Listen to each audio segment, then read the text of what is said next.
If you want to build some muscle and get stronger overall at the beginning of your lifting journey, this is your channel. Let's get on with it, shall we? I've made sure that I'm wearing the right shirt for this type of workout, and I'm ready to rock.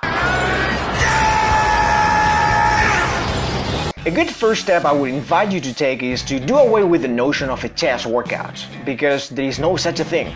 As I've repeated many times in the past, you can't train your chest in complete isolation.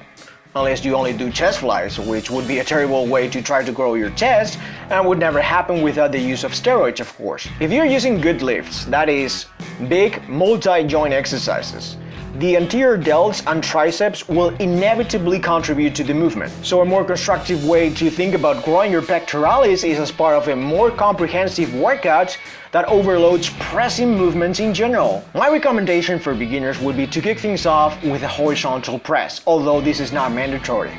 The reason to start your workout with a horizontal pressing motion is that this line of action allows for more muscle mass to engage in the movement. That means that the potential to overload the movement is higher. A great opportunity for you to lift heavy, which is what you want. In other words, you can subject the primary muscle movers, including the chest, to great mechanical tension. Getting the pump is not the goal per se, but it might happen depending on the rep scheme you're using. Higher rep numbers will allow you to accumulate tonnage faster, whereas a lower rep range will have better carryover to your max strength. But regardless of what you want to accomplish, your main goal here should be to get stronger in this compound pressing movement over time. Three fantastic options for you to do that are the flat bench press with a barbell, weighted dips, and weighted push-ups. Pick one of these three and turn it into the main movement of the day. Please refrain from using supersets here. Narrow your focus to increasing your performance in this particular lift. You will have plenty of opportunities to tax your chest more specifically later on in the workout. In this video, I'm showing you a version of the weighted push-up. This particular setup allows me to perform the movement in a decline angle and with a deficit for greater range of motion at the bottom, making the push-up more difficult. If your gym is still closed due to Mr. Rona, a similar push-up progression could be a legit alternative to the bench press. You're still overloading horizontal pressing, but the exercise or the trajectory of the line of action alone are not going to cut it. You're gonna have to train with intent and get close to concentric failure. If you put your mind to it and you push every single set, the repetitions you are going to be able to complete in each set may vary, and that's no problem. The original goal for this particular workout was for me to complete 10 repetitions in each set, but I was only able to hit that number in the first 3. Pushing 5 sets close to concentric failure is plenty for a newbie. So feel free to experiment with fewer sets and see how your body responds. In my particular case, once I hit 10 reps in all of the sets, then I'll add more weight to the vest. As I kind of hinted before, this is the part of the workout where you might want to prioritize intensity over volume as a way of progression. That increasing load might shave off a couple of repetitions in all of my sets. Let's say that the heavier push-ups take my count to 8, 8, 7, 7, and the last set I'm only able to do 6 repetitions. Well, now the goal for me would be to try to complete 8 repetitions in all of the sets. Then I'll try to go to 9, and then if I can, I'll try to go to 10. Once I get there, I'll increase the weight again and recycle the same process. I don't get to decide what I want to do.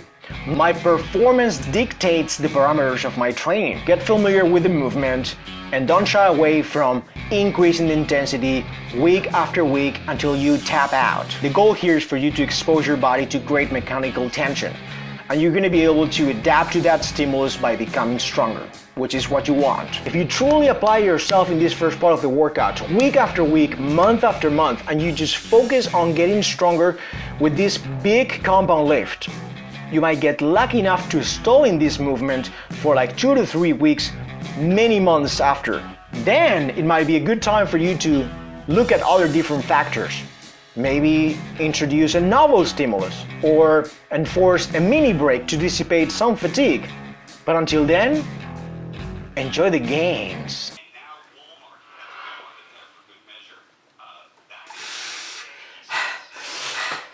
Now it's time to move on to the second pressing movement of the day. In my opinion, this is the point of the workout where there should be a great divergence of strategies depending on the individual goals of the lifter. It is at this point where I would recommend trainees to shift their focus to quantity if their true goal is hypertrophy, aka building muscle. Given my personal circumstances and the overall weekly volume of my current program, I choose the barbell overhead press as my secondary movement because I feel this is the best way for me to reach my goals. This is a pressing movement with a rather vertical line of action. Great alternatives to the OHP would be the incline bench press or the pike push-up with the deficits if you don't have access to external weights. If your goal is to keep emphasizing the chest more predominantly, the incline bench press will be the best option for you. A barbell would be great to challenge your upper chest and anterior delts with great mechanical tension, but a version of this exercise performed with dumbbells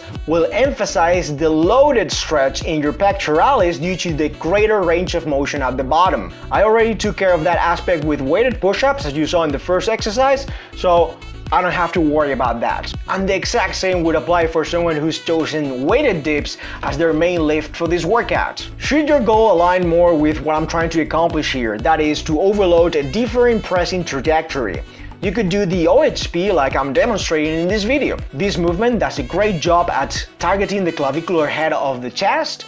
It is a fantastic overall shoulder developer, brings in the upper trapezius into the mix, exposes the long head of the triceps to tremendous mechanical tension given shoulder flexion, and it is a very athletic exercise when you do it standing, simply because you have to learn how to maintain a great isometric contraction across your entire body to produce force vertically. If you don't mind deviating slightly from the overall push theme of the workout, you might want to pair the second pressing movement with an exercise that targets the opposing muscle groups. As you probably know already, I'm a huge proponent of these type of supersets, the so-called agonist-antagonist, especially for people with a very limited time to train, or those trainees who need to burn more calories during training without the need of having to complete steady-state cardio. The incline bench press followed by a chest-supported row is a great way to accomplish this, for example, or the OHP followed by pull-ups or chin-ups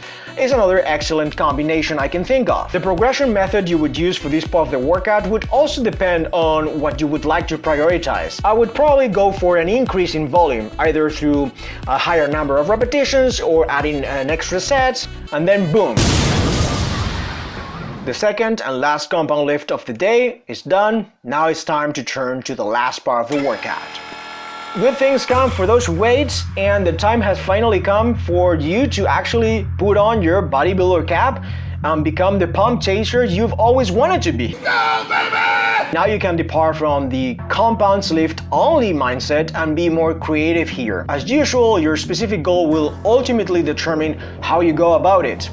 I personally always use the last portion of the workout to address weak points or lagging areas of my body, but this is not mandatory. For many noobs, the sets completed up to this point would suffice to ensure chest development.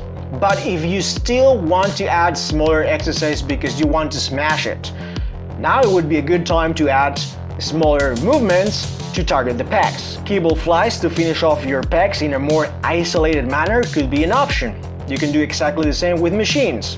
I personally have some catch up to do when it comes to growing my triceps given my individual anthropometry. Someone with shorter arms might get away with decently strong triceps by doing heavy work on the close grip bench press, weighted dips, and the overhead press. I tried this for years, never worked for me, so I have to do something else. Sure, my triceps have gotten significant stimulation in the previous two lifts, no doubt about it, but now it's time for me to overload this muscle group in a more isolated fashion. Even though I'm a fan of supersets, I have shied away from pairing two compound lifts together in the first part of the workout so that I'm not excessively fatigued by the time I have to do skull crushers. I enjoy the 8 to 10 rep range for this movement because I feel like my triceps are working really hard, getting a type of tension that I would not experience with bigger lifts otherwise. As you can see, Now I'm using supersets. I'm using lateral delt raises to be more precise. This movement is not going to negatively impact my performance during elbow extension, so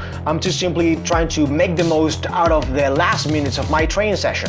If you're someone who is more interested in maximizing chest growth, then you could replace side delt raises for dumbbell flies or cable crossovers. That's up to you. And at the very end, as an optional bonus, I complete high numbers of bended face pulls as a way to target all the heads of my deltoids. Face pulls at the end of pressing dominant session are never a bad idea. Funny story now.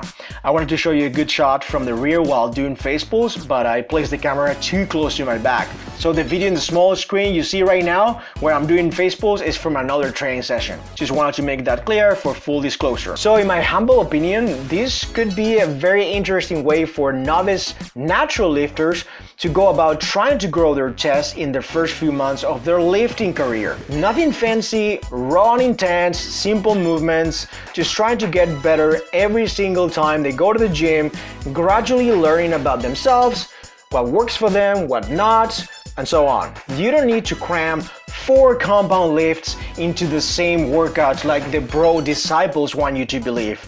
It's unnecessary, it's an overkill. Pick 2 multi-joint movements and progress them over time. The 3 exercises for chest that I have always done, the first year when I started training and the last year when I was training, is bench press, incline press, and then flies. One could be more geared towards intensity, making sure that you expose your body to great mechanical tension, whereas the other one could be more leaning towards volume, making sure that you accumulate enough fatigue and tonnage for your body to grow. Then and only then, if you still want to add more pushing variation, then you can perform other main compound lifts on different days. For example, I do weighted dips within a 5 to 6 rep range on my other upper body day. That's okay, I could handle it, and I love dips, so sign me up for it. Alright peeps of the interweb, I really hope you found value in today's video. If you learned something new and you want to show me some appreciation, which is very welcome by the way, go ahead and smash the like button, consider subscribe to the channel, and don't forget to ring the bell so you don't miss any future videos. I gotta go eat. In the meantime, stay fit, stay strong, give me a thumbs up and subscribe to the channel for more gains. Peace.